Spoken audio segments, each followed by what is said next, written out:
There's a part of me that I've hidden for years, not because it was shameful, but because I didn't know how to explain it. What I'm about to share isn't a sermon or a religious debate.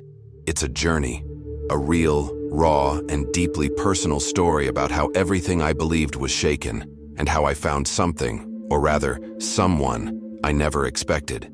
If you've ever followed every rule and still felt empty, if you've ever wondered why peace seems just out of reach, then maybe, just maybe, this story is also for you. I was born into a world where every answer already existed, where every path was already laid out before I could ask a question. My name is Hannah, and from the earliest moments of my life, I was immersed in a culture of certainty. Religion wasn't just a part of life, it was life. There were rules for everything: how to dress, how to walk, how to speak, how to think. I didn't resist it, because I didn't know there was anything to resist. I believed what I was told, because the people telling me, my parents, my teachers, my leaders, believed it too. And when everyone around you agrees on what's true, it becomes almost impossible to question it. In our home, faith wasn't casual or optional. It was absolute. We prayed 5 times a day. We memorized holy texts. We fasted, sacrificed, obeyed. There was no room for ambiguity. The structure gave me a sense of safety, of predictability. As a child, I didn't realize that what felt like safety was also a form of imprisonment. My worth was tied to obedience. My identity was built on submission. I was praised when I followed, shamed when I questioned. And so, I learned not to question. I became what everyone wanted me to be: disciplined, devout, silent. I wore my headscarf before I ever truly understood why. I memorized verses without understanding their meaning. I mimicked the rituals, the expressions, the tone of voice, even though something inside me didn't quite resonate. I watched my mother fast through unbearable heat, never once complaining, and I told myself that to suffer was to be near God, that obedience would lead to peace, that sacrifice would eventually earn divine approval. And so I obeyed, and I waited, but the peace never came. As I grew older, that silence inside me became louder. At night, I would lie in bed staring at the ceiling, feeling a strange emptiness that I couldn't name, a hollowness that no prayer seemed to fill. I began to wonder, very quietly, very secretly, if there was something wrong with me. Why didn't I feel what everyone else seemed to feel? Why did the rituals bring me routine but not relief? Why did I feel like I was acting, performing, pretending? But I couldn't ask those questions out loud.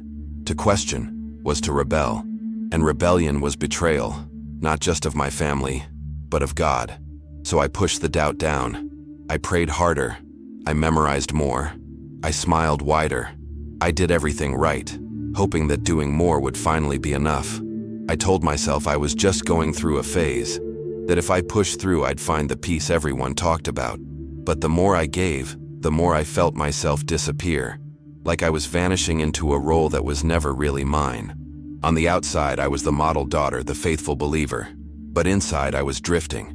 There were moments in the mosque when I looked around and felt like I didn't belong, like everyone was speaking a language I didn't truly understand. I wondered if I was broken, if I lacked the capacity for faith. I kept going because I didn't know how to stop, because stopping would mean admitting I was lost, and I was terrified of being lost. If you've ever felt that way, like you were surrounded by people yet utterly alone, then you already understand part of my story. You already know what it's like to hide your questions behind a smile, to be scared that your doubt might destroy everything. But what I've learned is this: sometimes the collapse of certainty is the beginning of truth, and the questions you're most afraid to ask are the ones that will set you free. So if something in you is stirring, don't silence it. Stay with me. There's more to come. Everything started to shift the day I got married. His name was Kareem. My family called him a blessing, a man of faith, honor, and discipline. We didn't fall in love. That wasn't expected of us. Our marriage was arranged and I accepted it with open hands because that's what a good daughter does. I believed truly that by choosing to obey, I was choosing the right path. He prayed. He fasted. He led our home with strength and consistency. On paper, we were perfect, but the emptiness inside me didn't change. In fact, it grew, and I told myself it was just adjustment, just a new season. I didn't realize I had simply entered a new layer of silence. I played the role of the ideal wife. I served, submitted, smiled. I covered my doubts with routine and tried to bury my restlessness under household duties and religious obligations. But deep down, I felt like I was vanishing. Karim was kind, but distant. We shared space, but not intimacy. We shared prayers, but not questions. There was no room in our relationship for mystery, curiosity, or inner conflict. Everything was meant to be answered already. Everything was defined. And so, when I began to feel lost, I assumed it was my fault. I thought I had failed again, that my devotion simply wasn't strong enough. I cried at night beside him without making a sound. I would press my face into the pillow so he wouldn't hear. Not because I feared punishment, Karim wasn't cruel, but because I feared his disappointment. I feared that if he saw the real me, he'd see someone unworthy, someone weak, someone broken. So I stayed silent. And in that silence, I started to feel like a ghost. A woman going through the motions, mouthing the words, but no longer believing they had power. I kept reading scripture until the words blurred on the page. I kept fasting until my body was frail. I did more of everything, and still, the silence deepened. Then the dreams began. At first, they were just flickers, shadows, shapes, intense feelings that lingered after I woke up. I saw fire. I saw chains. I saw light breaking through the dark. And always, I saw a man in white. He didn't speak at first. He just stood there, looking at me, not with judgment, but with recognition, as if he knew me, not just my face, but my soul. I woke up shaken. The dreams felt more real than my waking life, more vivid, more alive. I told Karim. He grew concerned. He told me to pray more, fast more, reject these illusions. I obeyed, but the dreams didn't stop. They grew stronger. One night, the man in white spoke. Just one word, my name. And in that moment, something cracked open inside of me. It wasn't fear. It wasn't confusion. It was peace, a kind I had never known. For the first time in my life, I felt seen, completely known, completely loved. I didn't understand it.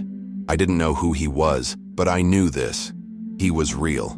More real than anything I had experienced through ritual or routine. More present than any doctrine. And that terrified me, because I knew, if this was real, then everything I had built my life on was about to collapse. That night changed me. I didn't choose it. I didn't summon it. It happened to me. But once it did, I couldn't unsee it. I tried to bury it. I tried to go back to normal. But the peace I had felt haunted me in the best way. It called to me in quiet moments. It whispered through scripture in ways I had never noticed before. I started reading things I had been taught to avoid. I started asking questions I had been told not to ask. And the more I searched, the more the silence inside me was replaced by something living, something breathing, something that sounded somehow like grace. Then came the accident. It was late. Rain was pouring. I was driving home from a family gathering, exhausted. I remember the headlights, the screech of tires, the violent spin, and then nothing, just stillness.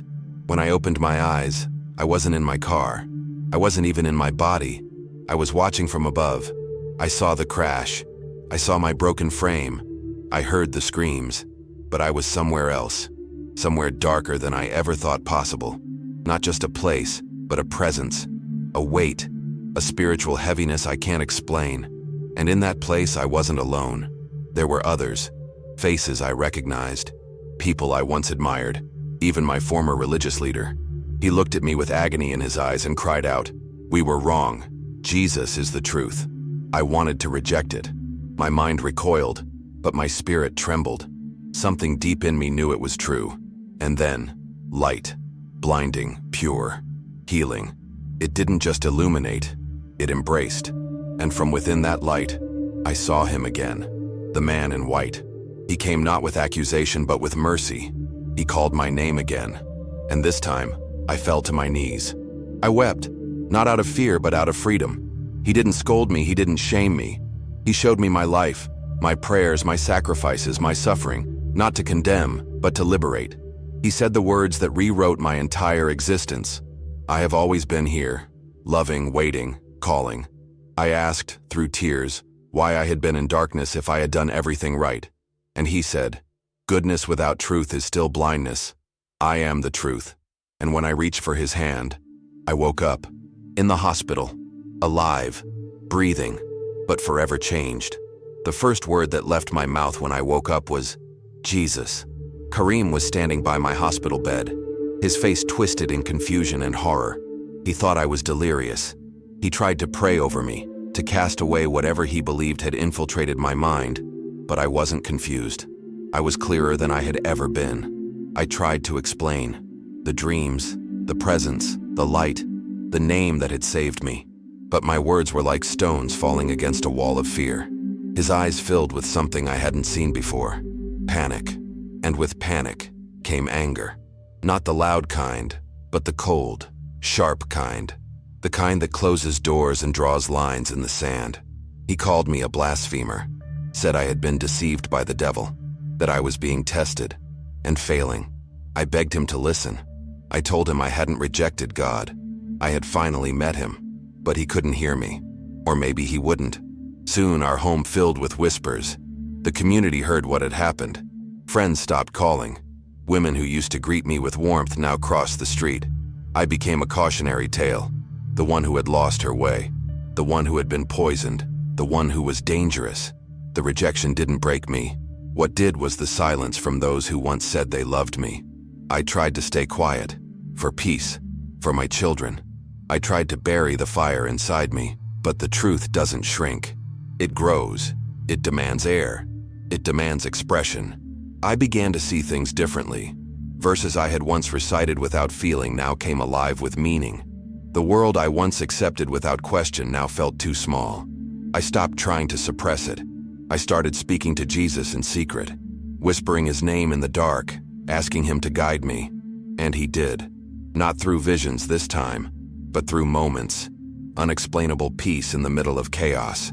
Wisdom when I had none. Strength when I was breaking. One night everything changed again.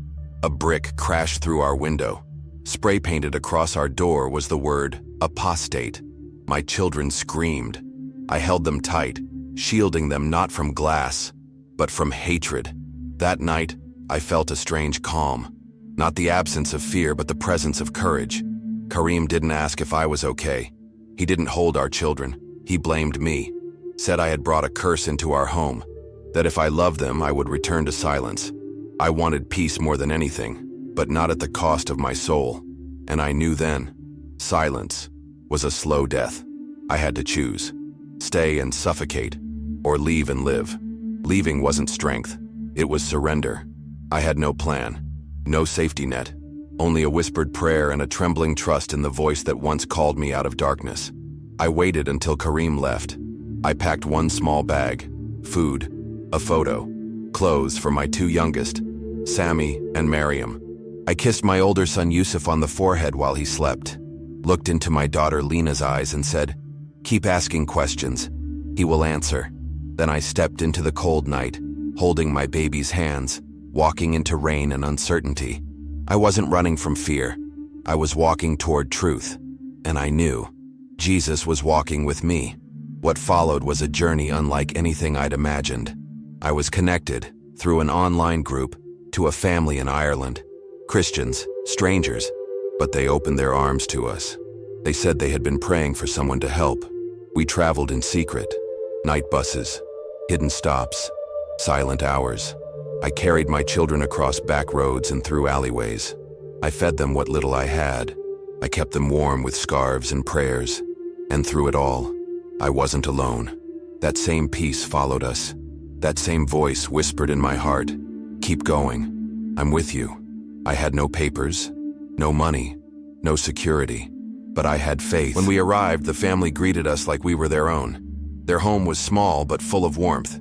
They didn't interrogate me. They didn't try to fix me. They simply welcomed me. That night, we slept on mattresses on their floor, and I finally rested. Not just my body, but my soul. In the morning, we prayed together, not out of obligation, not from fear, but in joy, in gratitude. And when I spoke the name of Jesus aloud, I didn't feel shame. I felt whole. It wasn't a performance. It was real. For the first time in my life, I wasn't serving a system. I was walking with a savior. I began working, cleaning homes, offices, anything I could find. My hands ached, my feet burned, but I sang while I worked. At night, I told my children stories, not of rituals, but of courage and light and the one who called us out of the fire. My daughter Miriam began asking about Jesus. My son Sammy started drawing pictures of him. They didn't understand everything, but they felt it. They saw the change in me, the peace in our tiny room, the light that filled the space where silence once lived, and I saw their hearts begin to open, not to a religion, but to love, real, living love. There were days I missed my old life. I missed Yusuf. I missed the smell of my mother's cooking, the rhythm of familiar streets, but I didn't miss the silence. I didn't miss the pressure to perform. I didn't miss hiding. My pain now had purpose. My tears weren't wasted. Every breath was a testimony. Every morning was a gift. I had chosen truth over comfort, peace over fear, love over reputation. And though I had lost so much, I had gained everything. And I knew we were only just beginning. This wasn't the end of the story. This was the first chapter of a life finally lived in the light. The church became our family. They didn't see us as outsiders. They didn't treat us like projects. They treated us like people. Broken, yes. Wounded, yes. But worthy of love. They sat with me, prayed with me, listened to me. Not to debate or convert, but to understand. There was no pressure to perform. No expectation to conform. Just presence. Just kindness. Just love. I had never known a community like this, where it was safe to be unsure, where faith wasn't something you had to earn, but something you were invited into. I had been searching for this all my life, and now I could breathe. One day they handed me a Bible in my own language. I opened it slowly, unsure of what I'd find. The words were familiar but different. They weren't just words anymore. They were alive. They spoke. They moved. They reached places in me that doctrine never could. I read the words of Jesus, not as an outsider, not through filtered teachings, but as someone he had spoken to directly. Come to me, all who are weary and burdened, and I will give you rest. I didn't just read those words. I felt them. I wept. Not because I was broken, but because I had finally found the one who could heal me. My children began reading with me, slowly, curiously. We didn't understand everything, but we didn't need to, because we could feel the truth, in the pages, in the people around us, in the quiet moments of prayer that felt more like conversation than performance. It wasn't perfect. There were still fears, legal letters, rumors, whispers that questioned my sanity, but they didn't matter anymore, because I had already died once, spiritually. I had already stood in the fire, and I had already been rescued. No court order, no slander, no isolation could take that from me. I was no longer running. I was walking with him. There were still costs. There were still scars, but I no longer carried them with shame. I carried them like evidence, not of pain, but of redemption. I had learned that love doesn't come through systems, that peace isn't found in pretending. That truth, once seen, demands a response. And I had responded. I hadn't found a religion. I had found a person, Jesus. He didn't just save me from an institution. He saved me from myself, from my fear, from my emptiness, from the lie that said I had to earn worth. He met me in the place I couldn't escape, and he called me by name. Maybe your story is nothing like mine. Maybe you weren't raised in religion, or maybe you were, but never felt free to ask hard questions.